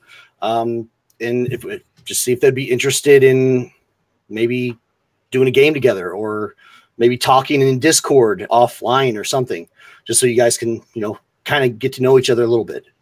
And if it's a small streamer, of course, like they'll probably be up for it because it's all about networking when you're starting off or just trying to grow. Networking is a huge thing for growing a community on Twitch. Yeah, absolutely. And I like what you said there about using like a whisper to do it, not publicly. I think that's important because you don't want to pressure the person if they're live streaming to collaborate with you or something. And you'll probably just get banned if you ask to do something like that, if the streamer's used to that kind of thing at all.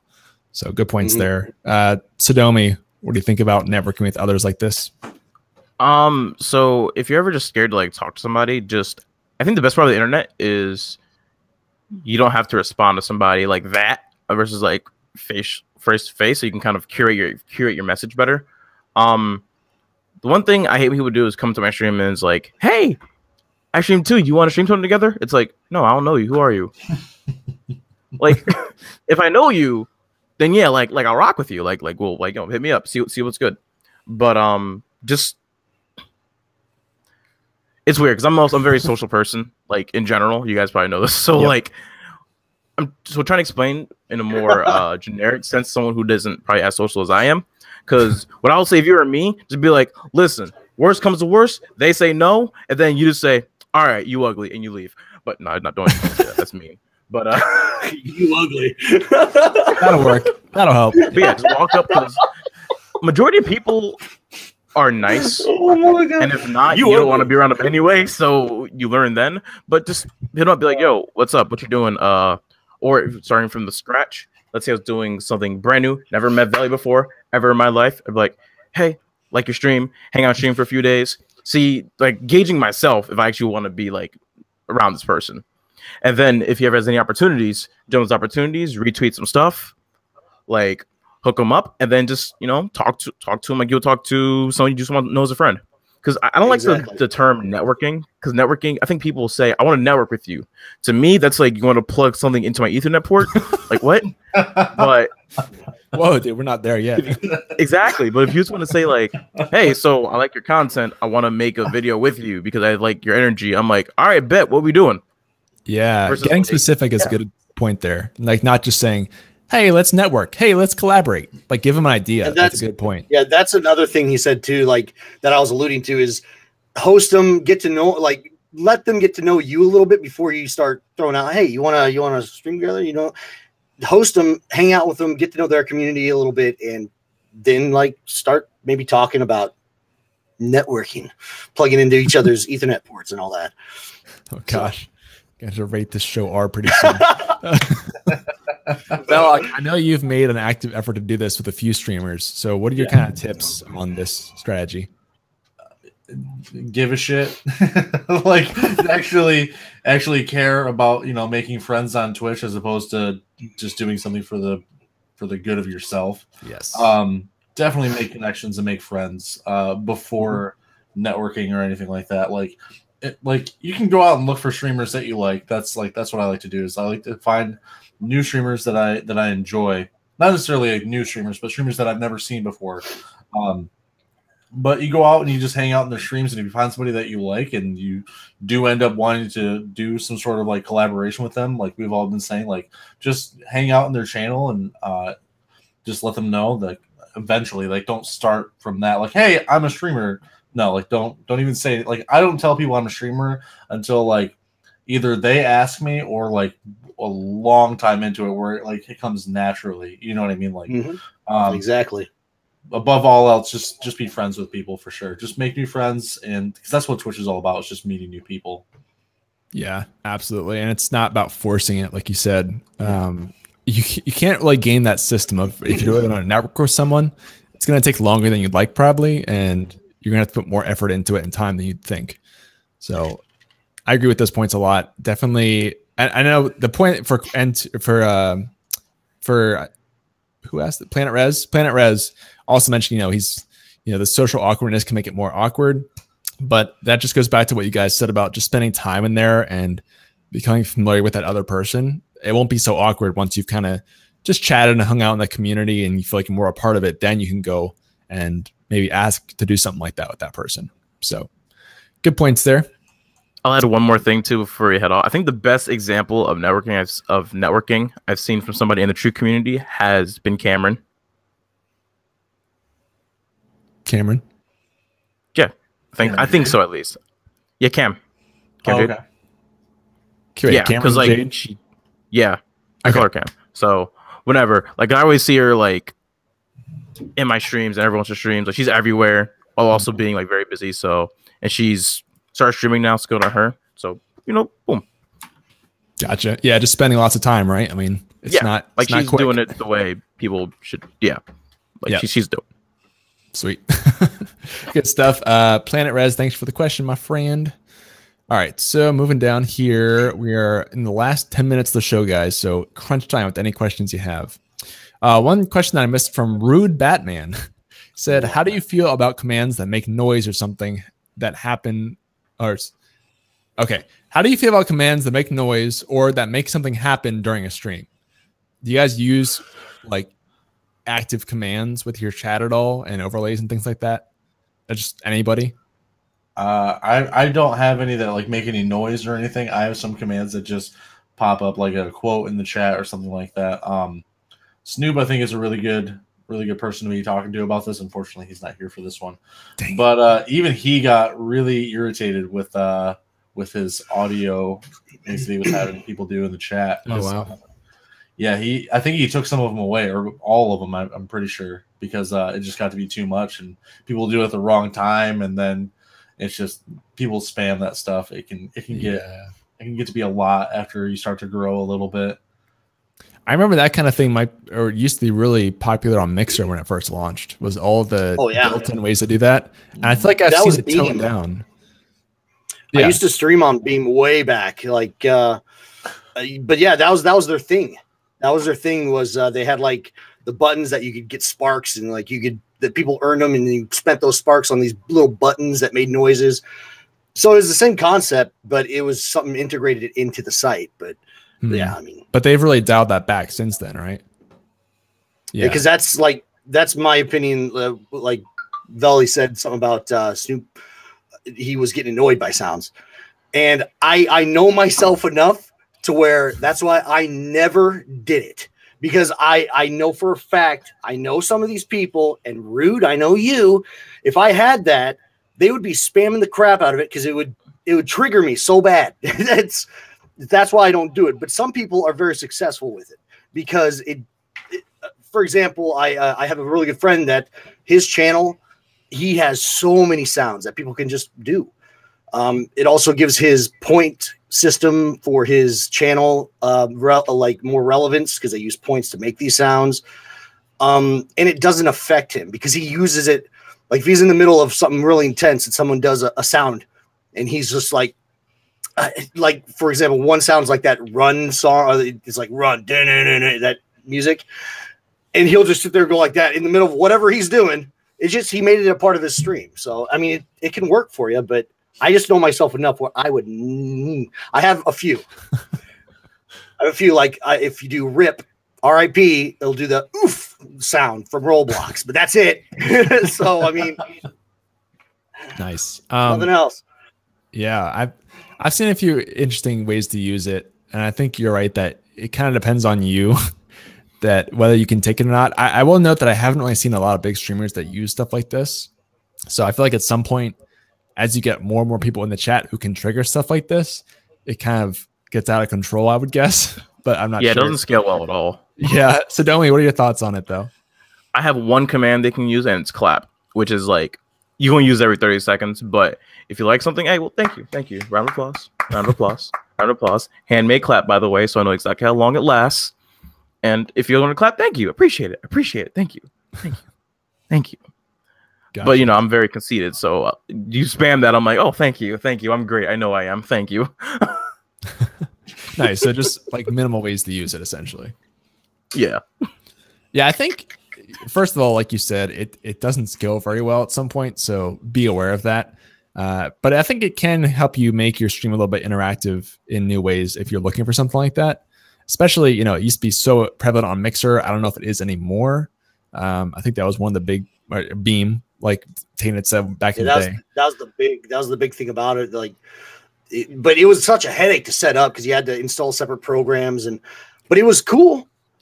And people would give their like I said in some like my buddy's stream, it gives his, because everybody usually has point systems or currency on their stream from their bots or whatever. It gives that in his channel. He uses it so well, it gives that currency even more relevance because people have to spend that currency. That's the same thing with Beam. You used your sparks to make those noises. So it gives just more people a reason to want to stick around and chat, to get more points to use on sounds. So it can work really well. It's just you have to know yourself and know your limits, because I would be breaking stuff if it was in my stream. Yeah, definitely. You have to think through carefully how to use it, I would say. Because I have seen really, you mentioned your friend who uses it well. I've seen other people who use it well too. I think I saw one guy who basically tries to get his viewers to time certain quotes as things happen. Like if you time a certain quote within 3 seconds of the person dying in Fortnite, then you get a prize or something. So there's kind of interesting ways you could use it that would make your stream a little more interesting, but just be careful about it, because I've heard a lot of cases of people who kind of lose it after a while and just can't stand it anymore. Perfect example, Burke Black. I don't know if anybody's ever watched him. He uses that so well. Like he has an endless amount of freaking quotes that from his streams or from whatever. And then just every once in a while, you'll hear just someone because it's through donations or whatever, but someone will donate to Burke Black, and these goofy freaking things pop up with his voice like a chipmunk, or you'll hear a fart sound, and like you'll hear like, "Oh, sorry, did I break your concentration?" After he farted. It's goofy, so it can be used really well. Depends how you use it. It's all depending on the user, for sure. Awesome. Well, good question.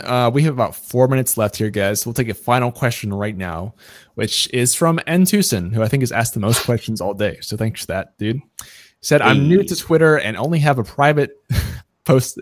I'm not going to say that. Private bad posting account on Facebook. After deciding to get into Twitch more seriously as a hobby, I watched a lot of helpful content. Everyone said that social media, especially Twitter, is essential. So I made one. I don't really know how to use it most efficiently, and I also feel so bad whenever I try to promote myself to my friends and mutuals because it feels so attention-seeking. So just this question is, what would you guys say for someone who knows that Twitter is important for streaming but doesn't really know how to start using it? What would some of your quick tips be for that person, starting with Velok? Tweet when you're going live. Make sure to do at least a tweet or two a day, just on like random things that are happening. That way it's not just about your Twitter. And then try to keep your retweets to a minimum, just because it floods feeds so bad if you start retweeting everything you see. Yeah, and if you want to start networking with somebody through Twitter, the best way to do it is to just talk to them, like respond to anything that they post, or not anything. You don't want to be responding to everything, but respond to something and like actually start a conversation. And they're not just, "Hey, I stream too," like come check out my thing. Like it's the same rules across the board. Yeah, just have fun with it and just try not to post too much, and definitely don't retweet too much for sure. Gotcha. Good tips. So, Sadomi, what are your tips for N. Tucson here? Start as many Twitter arguments as possible. Gotta get viral. I'm not kidding, actually. It does help, actually. I mean, don't go and say some like outlandish stuff, because some people can actually like get you. But there are a lot of posts where like you can have a lot of fun. I think just use Twitter as naturally as possible. Like if you see something cool, like it. If you see something you want to comment on it. Don't be afraid to voice your opinion, because Twitter is really easy to block people and really easy to like get people like see your tweet if other people like it. So I think the best way to use a platform like that is to use it naturally, but also have a strategy to it. There are a lot of tutorials online too that you can look at to like maximize Twitter numbers, all that stuff, and how to actually use Twitter itself. Because if you have what the Green dude want to say, that's great on Twitter. There are legit accounts just made for that. So if you got memes and other like garbage posts, pop it on Twitter. Good points. Planet Res in the chat. Just complain about follow for follow and call out the small streamer hashtags. Exactly. Easy thing. Exactly. That's so true. Start arguments. It works. I mean, you'll get attention. Tainted, what are your tips for Twitter quickly? Well, I just use Twitter for streaming. That's it. Some things you can do, like after you host somebody, just go on there, just talk about your stream. Say like, it was a great time. I appreciate you guys' time spending with me. We decided to send the love over to so-and-so. And if it's just a random person you hosted, it'll get them known for your Twitter. They might even follow you, which will show their followers. I don't really rely on Twitter much at all. I just call out when I go live.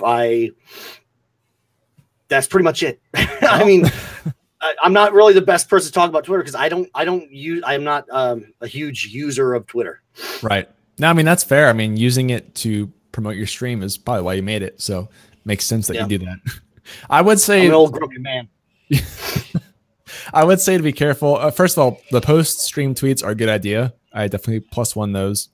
Also, I would say be careful about using your Twitter only for promoting your stream. I know Tana just said he does that, but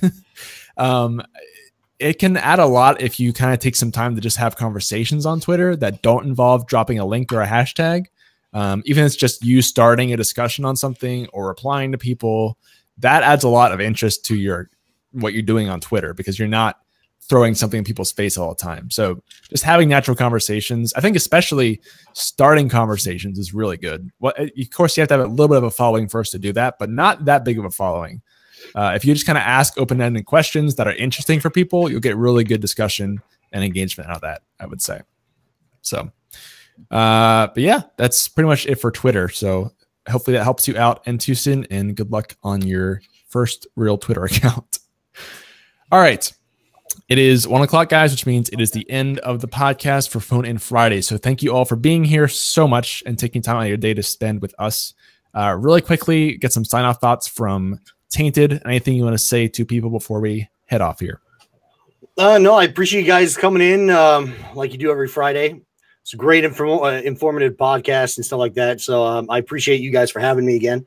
And you can just find me at my normal place on Twitch, TaintedRumbler.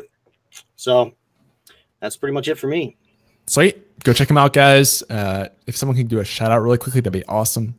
Sadomi, anything you want to say to people and where they can find you? Thank you, everybody came out today, dude. I love being on the podcast. It's a lot of fun. I get to see a lot of different people, different perspectives from people. It's great. It's awesome. I love it. And also my wonderful co-hosts. Awesome people. Love you all.